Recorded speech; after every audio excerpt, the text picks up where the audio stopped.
Over 800,000 patients a year are hospitalized because of a fall injury, most often a head injury or a hip fracture. And 3 million 65 plus older adults are treated in emergency departments for fall injuries.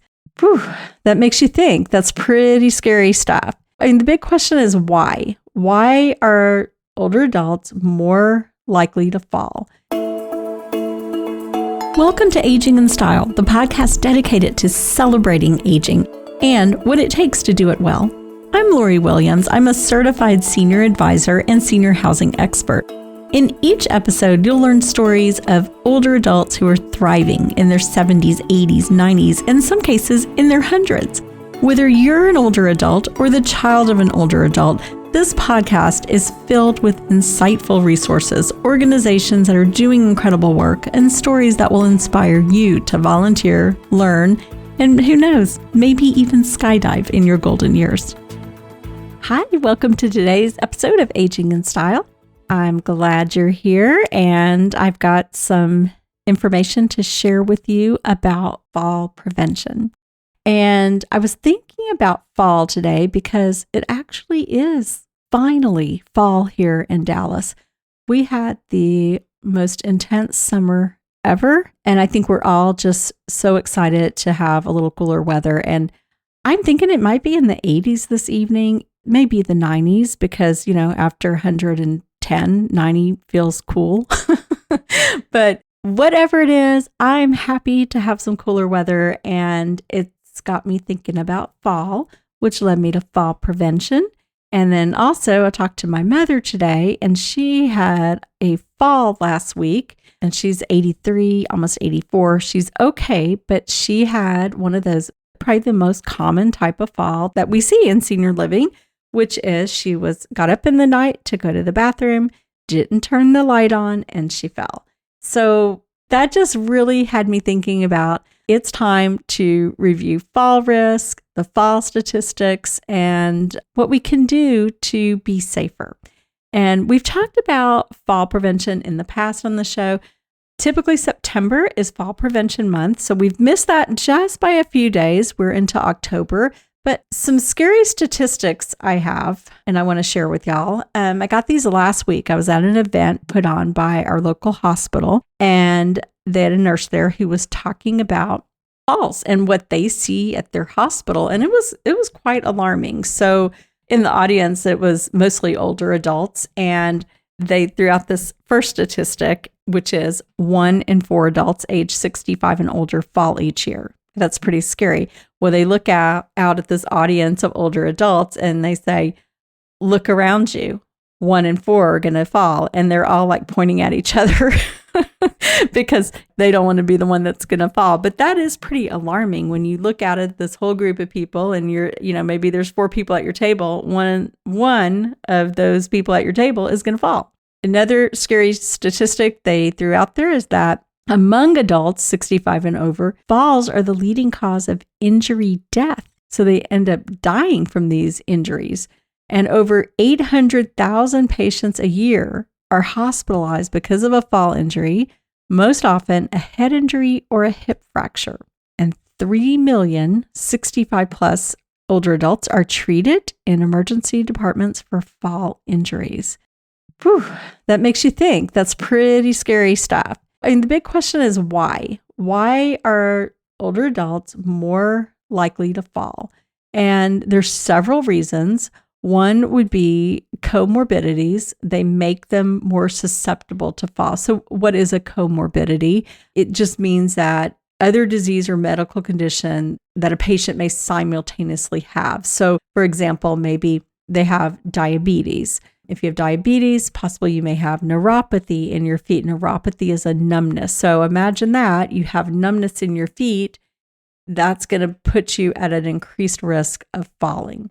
So that's what that means. So 80% of seniors are going to have one or more comorbidities.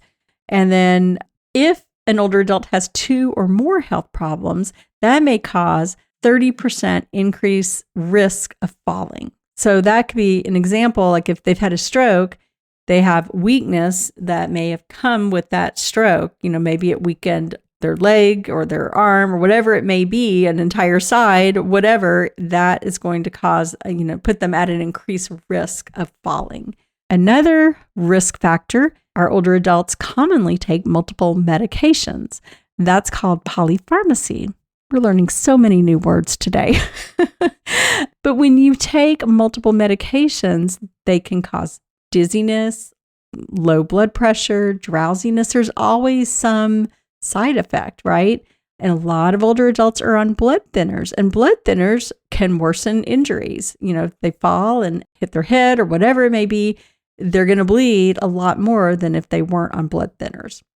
Another big reason that older adults have a higher chance of falling is changes in hearing, changes in vision, balance, strength. All of these things lead to fall risk.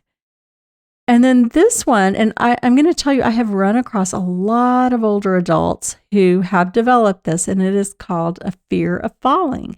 And that usually can happen after they've had a fall. Maybe they were, maybe they were injured, maybe they were slightly injured, or maybe they weren't hurt, but it just scared them. And fear can cause like this huge block in them where they begin to limit their activities because they're so fearful of falling, which then leads to reduced mobility and then loss of physical fitness. And then it actually increases their risk of falling.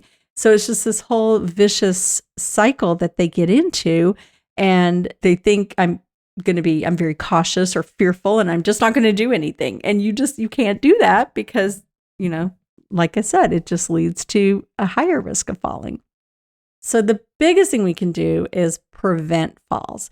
So how do we prevent falls? And there's 4 clear ways. We've talked about these before, so I'm just going to hit on them. Number 1 is beginning a regular exercise program. And I know you hear that all the time, the E word. We need to exercise.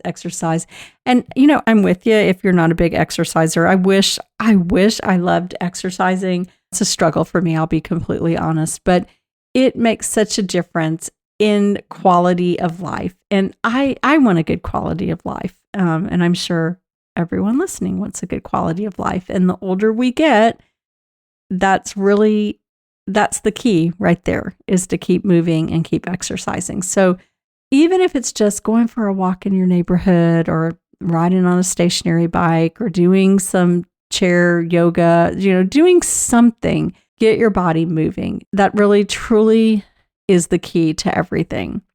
Number 2, have your healthcare provider review your medications.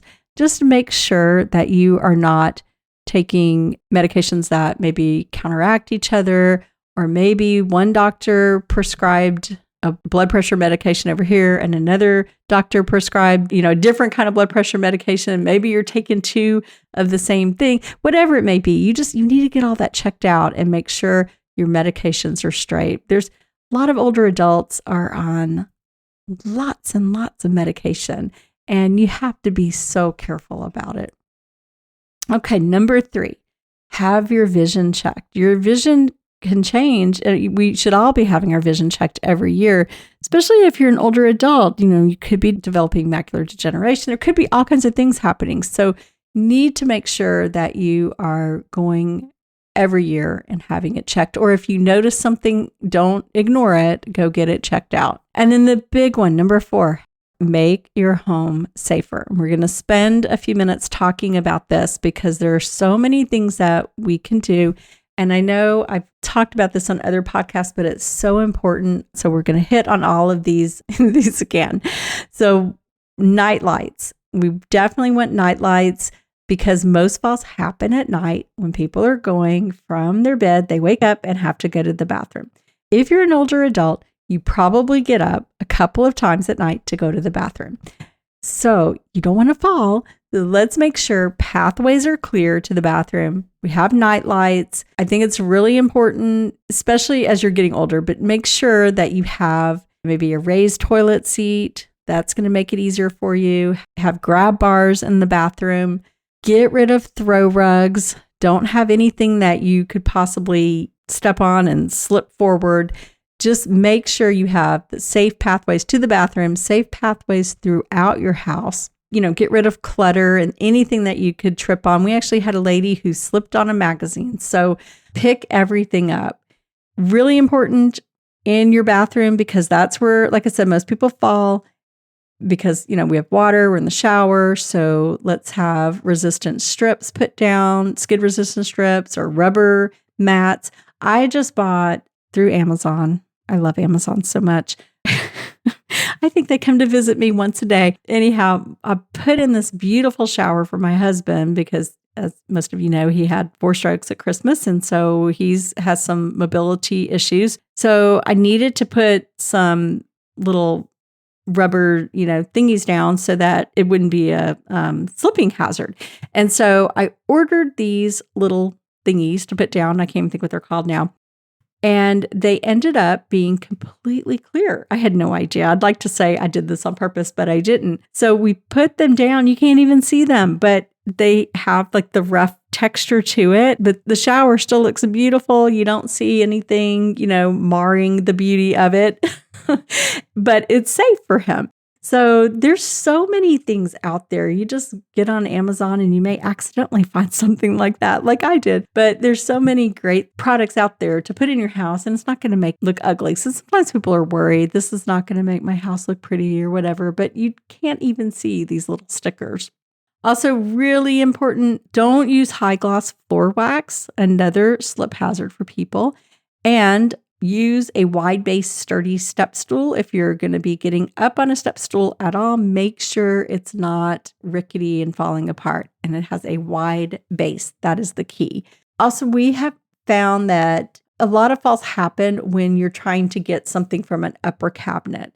So in the kitchen, put things on like that you're using on a regular basis.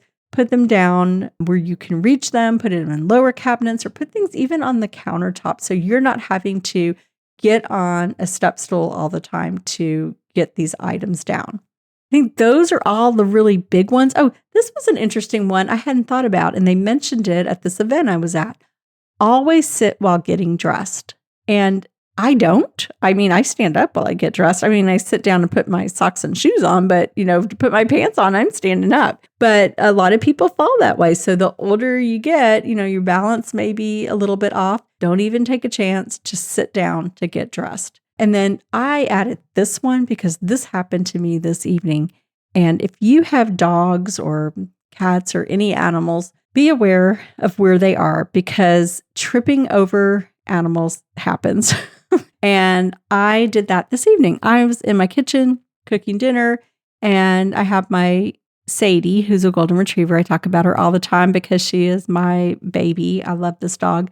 And I know she's always right by me because she doesn't like to be by herself. She's very much wants to be around her people. And I'm cooking, and I spun around really quick from the stove, forgot she was there, spun around, stepped back.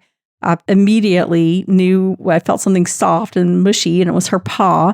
And so I reacted because I'm like, oh, I don't want to step on her and hurt her. And so as I stepped, she moved, I went forward and kind of tweaked my back. But somehow I was able to balance myself and not fall. Now, if I were older or had some medical issues, I very easily could have fallen. That could have had a very poor outcome. But thankfully, I was able to catch myself. But that is something to be aware of. If you have a dog or a cat, don't move real fast like that. If you know that they usually are right behind you, just be aware of where they are. Because, working in senior living as long as I have had several cases of people who did fall over an animal and hurt themselves. Usually a dog. I think cats get out of the way pretty quick, but those dogs like to lay behind us and, or get underfoot easily, and, we can fall over them. So those are the things I wanted to share with y'all. So just the statistics, the scary statistics that, we started with on falling, to be aware of that and be aware of why our older adults are more susceptible to falling and what we can do to prevent falls. And that is the key. Prevention is the key. In my business, we place people, we help them find senior living.